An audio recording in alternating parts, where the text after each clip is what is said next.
Captain Jake Morrison stood at the observation deck of the Alliance vessel Starbound, watching the HFY warriors practice their combat drills in the main cargo bay. Each HFY stood nearly 8 feet tall, with thick gray skin that could stop most projectiles and arms that could crush steel. Their battle roars echoed through the ship's corridors, making the human crew members flinch. "Look at them," said Lieutenant Amy Carter, joining Morrison at the window. "They don't even need weapons. Those claws can tear through armor plating." Morrison nodded, watching as one HFY lifted a 200-pound training dummy over his head with one arm. The other alien species aboard the ship were equally impressive in their own ways. The Zephyrians moved with perfect coordination, their blue skin shimmering as they communicated through telepathy. Their technology was centuries ahead of anything humans had developed. Then there were the humans. Morrison looked down at his own hands, soft and pink, with short fingernails that couldn't cut through paper. His uniform hung loose on his average-sized frame. At 5 feet 10 inches, he was considered tall among his species. But every alien on the ship towered over him. The intercom crackled to life. "Unit commanders report to Briefing Room 7 for mission assignments." Morrison straightened his uniform and headed toward the briefing room. Carter followed, her boots clicking on the metal floor. As they walked through the corridors, they passed groups of alien soldiers preparing for combat. The HFY sharpened their natural claws on whetstones. The Zephyrians calibrated their energy weapons with mathematical precision. The human soldiers of the 3rd Infantry Battalion sat in the mess hall, playing cards and complaining about their latest assignment. Sergeant Pete Collins looked up as Morrison passed. "Captain, please tell me we're getting a real mission this time," Collins said. "I'm tired of counting food rations." Morrison wanted to give his sergeant hope, but he knew better. The past 6 months, human units had been assigned to support roles. They guarded supply depots, managed inventory, and handled communication duties. The real fighting was always given to the stronger, faster, more capable alien species. The briefing room was packed with commanders from different species. Morrison found a seat in the back, next to Commander Zechtel of the HFY 5th Assault Division. The massive alien barely acknowledged his presence, which was typical. Most alien commanders viewed humans as a necessary annoyance rather than equals. General Vorthak, a Zephyrian with silver skin and glowing blue eyes, stood at the front of the room. His voice carried the musical quality common to his species when he spoke. "We have received multiple missions requiring immediate attention," the general began. "The first is a direct assault on the rebel stronghold at Titan Base. This will require overwhelming force and superior combat abilities." Morrison watched as the general's gaze swept past the human section without pause. "Commander Zechtel, your HFY warriors will lead this assault. Your natural armor and strength make you ideal for breaching their defenses." The massive HFY commander stood and saluted.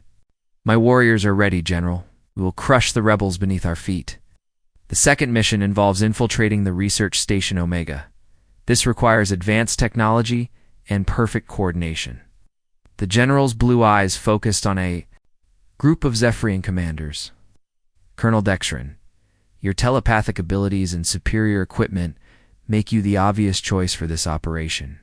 The Zephyrian colonel's skin glowed brighter as he accepted the mission. "We will complete the infiltration without detection, General." Morrison shifted in his seat, waiting for the third mission. There was always a third mission, usually involving supply runs or perimeter security. "Finally, we need a unit to handle equipment maintenance and supply distribution for the mining colony at Kepler 44 to be. This is a routine assignment requiring attention to detail and careful record-keeping." The general's eyes finally landed on Morrison. "Captain Morrison, your human unit will handle this responsibility." Morrison stood and saluted, keeping his expression neutral despite the disappointment burning in his chest. "Yes, sir. The 3rd Infantry Battalion will complete the mission." After the briefing, Morrison walked back to the human quarters with Carter. The corridors seemed longer now, filled with the sound of alien species preparing for real combat missions. "Supply duty again," Carter said, not bothering to hide her frustration. "Do they think we're only good for counting boxes?" Morrison stopped. Walken and turned to face his lieutenant. What else would they think? Look at us, Amy. We're slow, weak, and we need special equipment just to breathe on most planets. We don't have natural weapons, telepathic abilities, or advanced technology. From their perspective, we're barely qualified to be soldiers. Carter's jaw tightened. But we are soldiers. We've been fighting wars for thousands of years. Humans know how to fight. Against other humans, Morrison replied. These aliens have been fighting galactic wars since before our species discovered fire. They have advantages we can't match.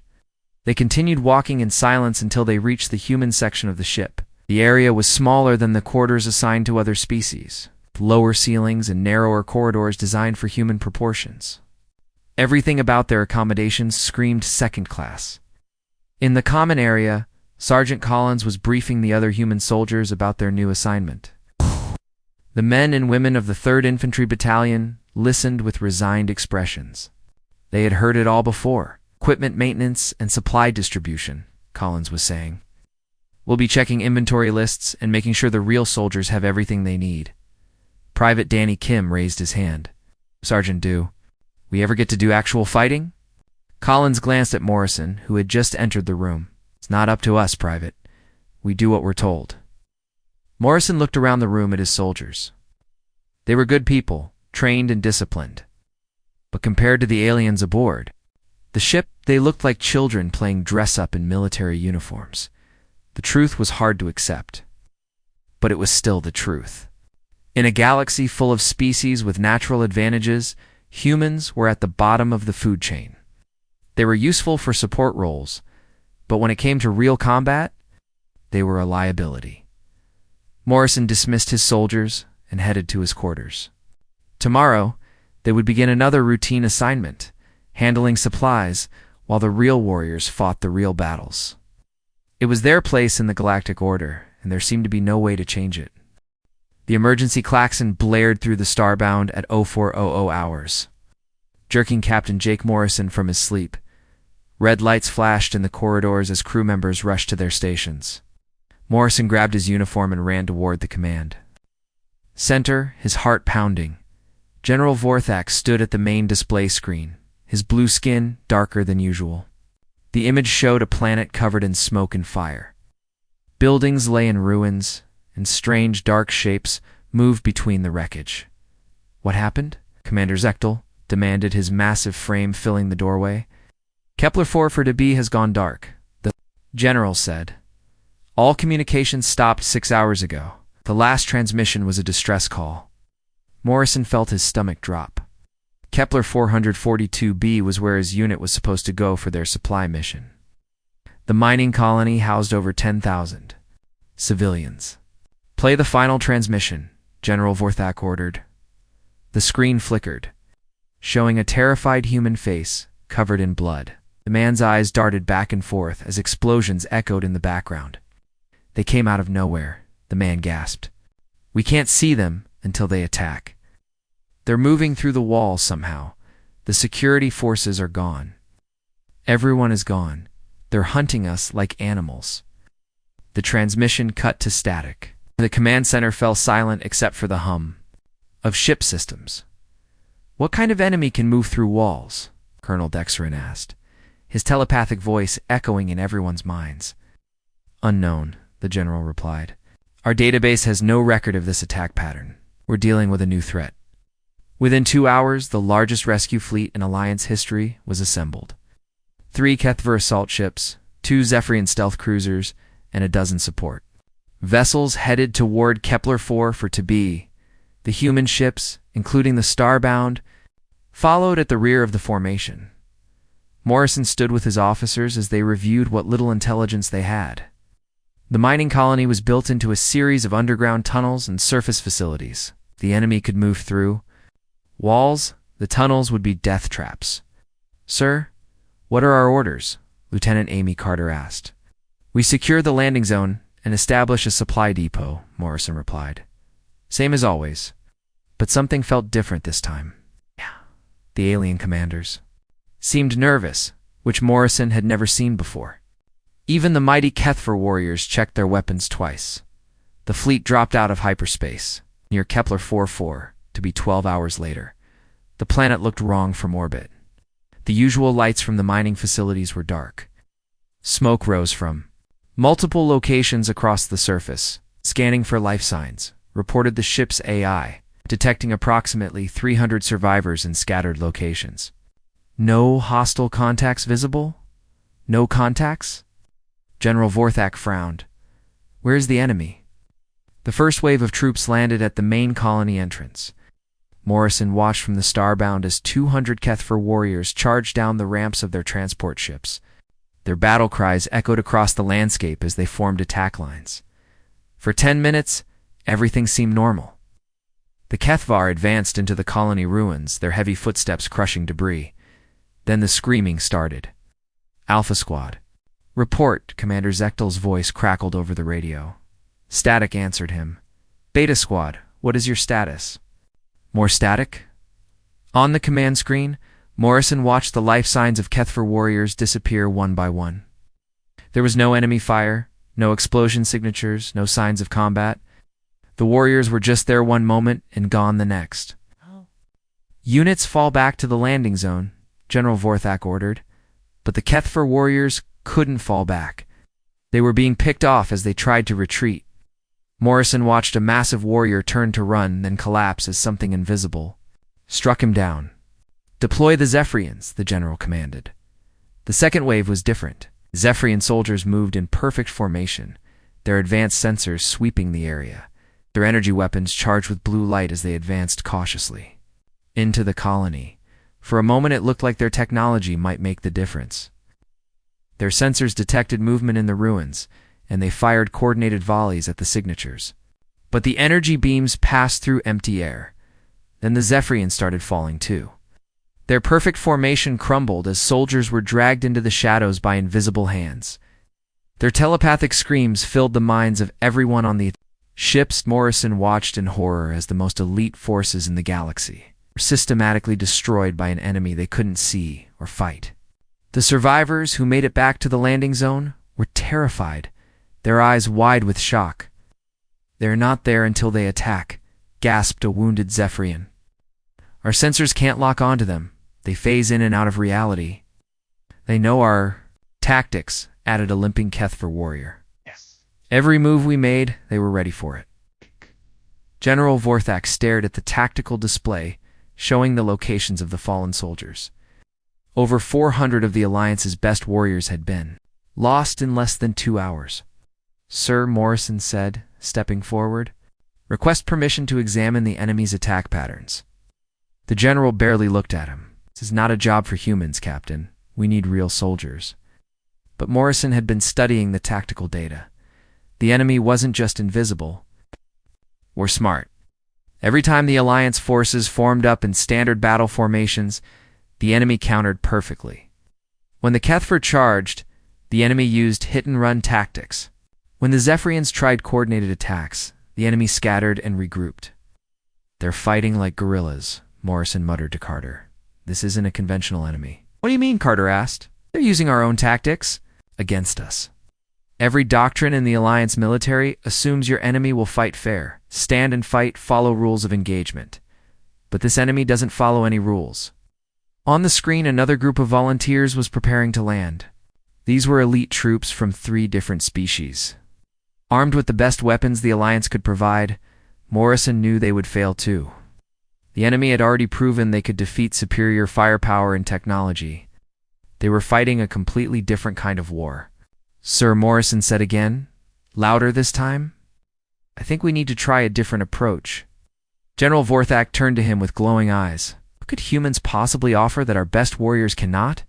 Morrison took a deep breath. We know how to fight dirty. The general's expression didn't change, but Morrison saw something flicker in his eyes. Maybe it was desperation, or maybe it was the first hint that the Alliance's most powerful military minds were out of ideas. There is a human unit, Morrison continued. They don't follow standard procedures. They specialize in unconventional warfare. You mean the War Dogs? Carter whispered. Morrison nodded. The War Dogs were legendary among human military circles, but most aliens had never heard of them. They operated outside normal command structures, using tactics that regular military commanders considered too extreme. "Contact Earth Command," General Vorthak said finally. "Request immediate deployment of any available assets." As the message was sent, Morrison looked back at the planet below. Somewhere in those ruins, an invisible enemy was waiting for the next wave of conventional troops to arrive. But the war dogs weren't conventional troops. They were something else entirely. The ships arrived without warning. 3 black vessels dropped out of hyperspace near the Alliance fleet, their hulls unmarked and their designs unlike any standard military craft. They moved with predatory grace, sliding between the larger ships. Like sharks through water, Captain Jake Morrison watched from the Starbound's observation deck as the mysterious ships docked. No fanfare, no communication chatter, just silent arrival and immediate boarding procedures. "Who are they?" Lieutenant Amy Carter asked, studying the vessels through binoculars. "The war dogs," Morrison replied. "I've heard stories, but I never thought I'd see them." The first figure to emerge from the docking bay made every alien in the corridor step back. She was a human woman, average height, with short brown hair and unremarkable features. But something about the way she moved made seasoned warriors nervous. Her steps were too quiet, her eyes too watchful. Commander Lisa Brooks wore no rank insignia, no unit patches, nothing to identify her except for a small metal tag that read War Dogs. Her equipment looked primitive compared to Alliance standard gear. She carried an old-style projectile rifle and wore body armor that seemed decades out of date. "Where's your commanding officer?" she asked a nearby Zephyrian without preamble. The alien pointed toward the command center, his telepathic voice trembling. "General Vorthak is coordinating the rescue operation." Brooks nodded and walked away, her boots making no sound on the metal floor. Behind her came more humans, each one as unremarkable and dangerous-looking as their commander. Morrison recognized the type immediately. These weren't regular soldiers. They moved like predators, their eyes constantly scanning for threats and opportunities. Their weapons were simple, but well-maintained. Their uniforms were practical rather than impressive. Staff Sergeant Tony Martinez emerged from the second ship, leading a squad that included Corporal Helen White and Private First Class Danny Kim. Unlike regular Alliance troops, they didn't form neat lines or march in step. They moved in a loose formation that seemed random but somehow felt coordinated. "Jesus," Carter whispered. "Look at their gear."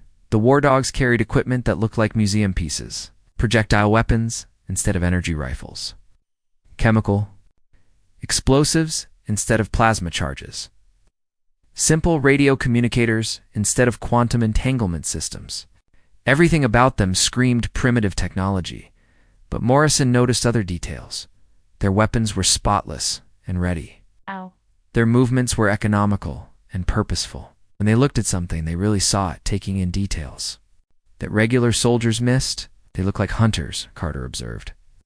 "That's exactly what they are," Morrison replied. In the command center, General Vorthak was studying tactical displays when Commander Brooks entered without knocking. Massive Kethfer guards reached for their weapons, but something in her expression stopped them. "You the one who called for help?" Brooks asked. The general's blue skin darkened with irritation. "I am General Vorthak, commander of this operation. You will show proper respect."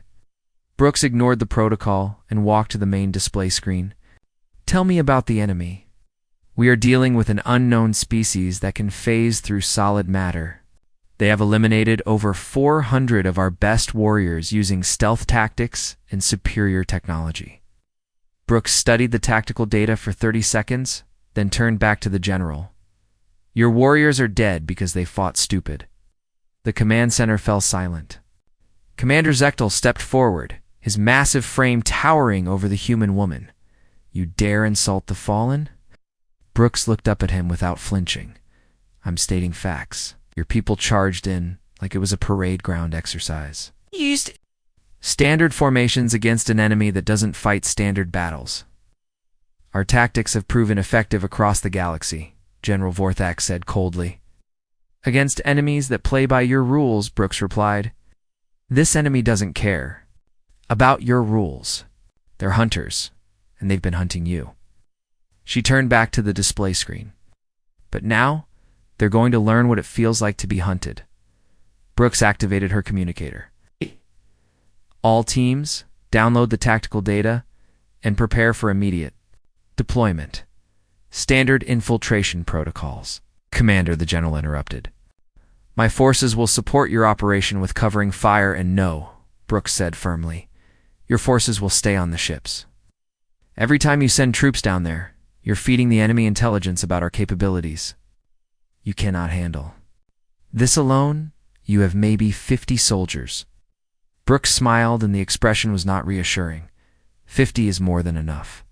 Within an hour, the war dogs had studied every piece of available intelligence. They analyzed the terrain, the enemy, attack patterns, and the locations of surviving civilians. But unlike the Alliance forces, they didn't plan a massive coordinated assault. Instead, they divided into small teams of 3 or 4 soldiers each. Each team received different objectives in different areas of operation. There was no central command structure, no coordinated timeline, no grand strategy. How do they coordinate without proper communication? Colonel Vextron asked Morrison. Morrison watched the war dogs preparing their equipment. They don't need to coordinate the way you think. Watch them. The teams moved with an understanding that didn't require words. When one soldier checked his weapon, his teammates automatically adjusted their positions. When someone spotted something interesting the others noticed without being told, they're pack hunters, Morrison realized. They've trained together so long they think like one organism. Sergeant Carlos Rivera's team loaded their transport with equipment that looked like it belonged in a scrapyard. Improvised explosive devices made from mining equipment. Tripwires constructed from salvaged materials. Weapons that fired simple, metal projectiles instead of energy beams. This is their plan? General Vorthak asked incredulously. Primitive weapons and guerrilla tactics? Sometimes the old ways work best, Brooks replied. Your enemy has adapted to fight advanced technology and organized armies. Evan adapted to fight humans who learned warfare from wolves. The first teams deployed at sunset, using the natural shadows to mask their approach. Unlike the previous Alliance forces, they didn't announce their arrival or form battle lines. They simply disappeared into the ruins like ghosts. Morrison monitored their progress from the starbound. The war dogs moved through the colony using routes that bypassed the main corridors and obvious approach points. They crawled through ventilation systems, climbed exterior walls, and squeezed through gaps that larger species couldn't navigate. Contact, came a whispered report from Martinez's team, to hostiles moving through the residential sector. They haven't detected us. Copy that, Brooks replied quietly. Shadow and observe. Do not engage until we understand their patrol patterns. For the first time since the crisis began, Alliance forces were gathering intelligence instead of losing soldiers. The war dogs spent hours watching the invisible enemy, learning their habits and identifying their weaknesses. They're not invisible, reported Corporal White, using some kind of adaptive camouflage. I can see distortions when they move, confirmed, added Private Kim. They also seem to have a limited phasing ability. They can pass through walls, but it takes effort. Brooks smiled as the reports came in. The enemy that had seemed invincible was showing vulnerabilities. They had patterns, limitations, and most importantly, they had never faced an enemy that refused to fight fair. All teams prepare for Phase 2, Brooks commanded. Time to show these things what humans do to predators who hunt in our territory. Alliance commanders watched in fascination as the war dogs began their real work. This wasn't going to be a battle in any traditional sense. It was going to be an extermination. The screaming started at 0200 hours. Captain Jake Morrison jolted awake in his quarters aboard the Starbound, listening to sounds that made his blood run cold. But these weren't human screams or the death cries of Alliance soldiers. These were something else entirely, high-pitched wails that seemed to come from the planet's surface. All senior officers to the command center. General Vorthak's voice echoed through the ship's communication system. Morrison dressed quickly and rushed to the command center, where he found the alien commanders staring at their displays in confusion. The screens showed heat signatures moving through the colony ruins, but the patterns made no sense. "What's happening down there?" Commander Zechtel demanded. "The war dogs have begun their operation," General Vorthak replied, but his voice carried uncertainty. Morrison studied the tactical display, instead of the organized movement patterns typical of military operations. The heat signatures moved in seemingly random directions. Small groups appeared and disappeared throughout the colony, never staying in one place long enough to be tracked. "They're everywhere at once," Lieutenant Amy Carter observed, joining Morrison at the display. "How are they coordinating this?" "Contact from the surface," the communications officer announced. "Sergeant Martinez reporting." "Go ahead, Sergeant." General Vorthak responded. Martinez's voice came through the speakers, barely above a whisper. "First phase complete.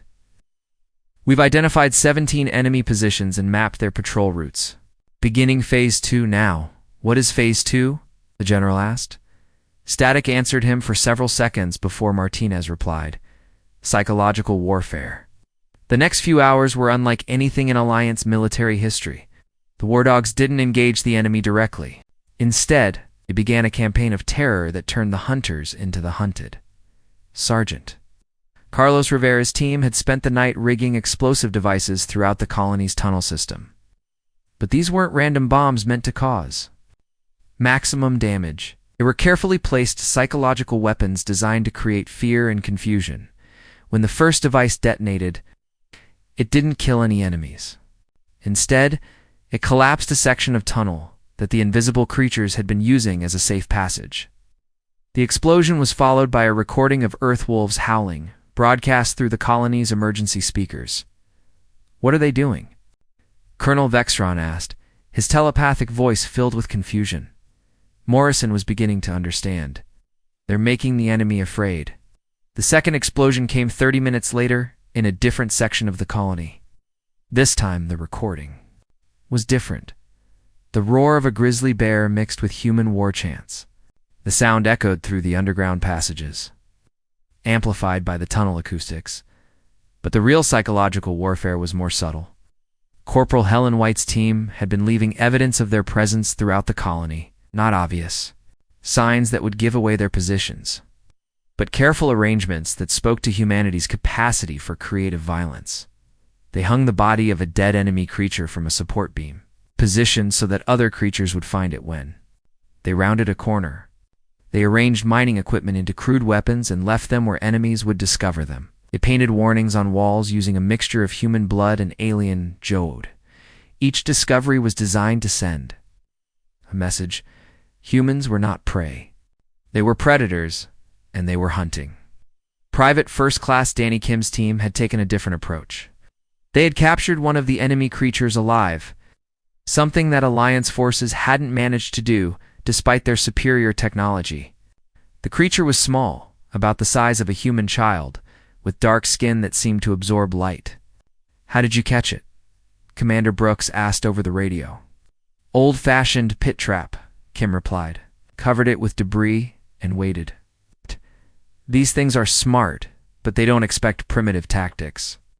The captured creature provided crucial intelligence. It was part of a hive mind species that communicated through pheromone signals. They had been studying Alliance tactics for weeks before the attack, learning every standard procedure and counter-tactic. But they had no understanding of human psychology or guerrilla warfare methods. "They expect us to fight fair," Brooks explained.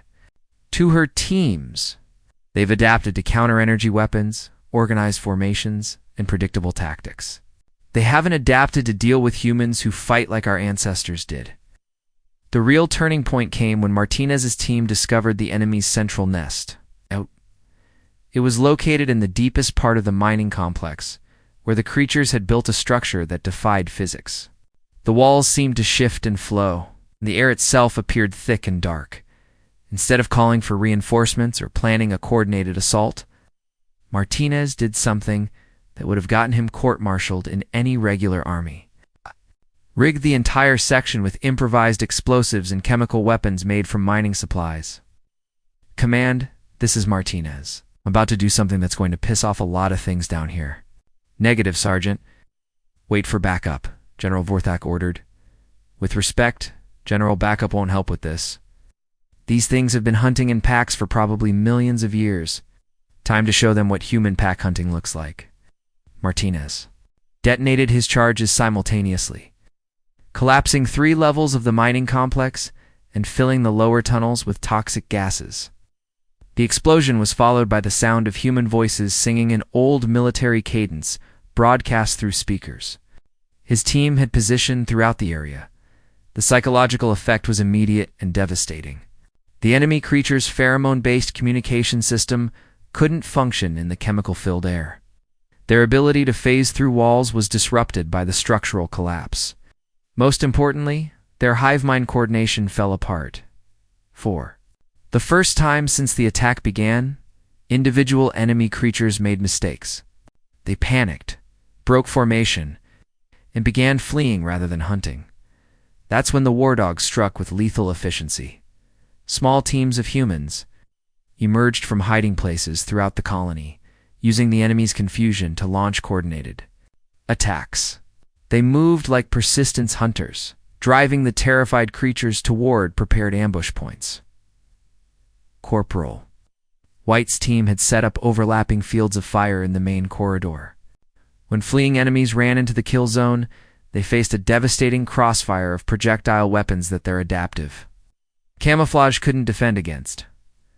Private Kim's team used sound tactics, broadcasting recordings of human laughter mixed with the death cries of captured enemies. The psychological impact on creatures that had never experienced fear was overwhelming. "They're breaking," Brooks reported to the fleet. "Enemy forces are in full retreat, pursuing and eliminating scattered groups." General Vorthak stared at the tactical display in amazement. In less than 6 hours, the war dogs had accomplished what the Alliance's best warriors couldn't do in days. They had broken an enemy that seemed invincible. How was all the general could manage? "We reminded them that humans didn't climb to the top of Earth's food chain by being nice," Brooks replied. "Sometimes the best way to deal with a predator is to show it what a real predator looks like." The sounds of combat continued through the night, but they were different now. Instead of Alliance soldiers dying, it was the enemy that was being hunted through the ruins of their own conquered territory. Morrison watched the battle unfold and realized that everything he thought he knew about human capabilities was wrong. His species wasn't weak or inferior. They had just been fighting the wrong kind of war. The war dogs were showing the galaxy what humans could do when they stopped trying to be like everyone else and started being themselves. 6 months after the Battle of Kepler 44b, Captain Jake Morrison stood in the same briefing room where his species had once been assigned supply duty. But everything had changed. The room was packed with alien commanders, all waiting to hear. From human officers?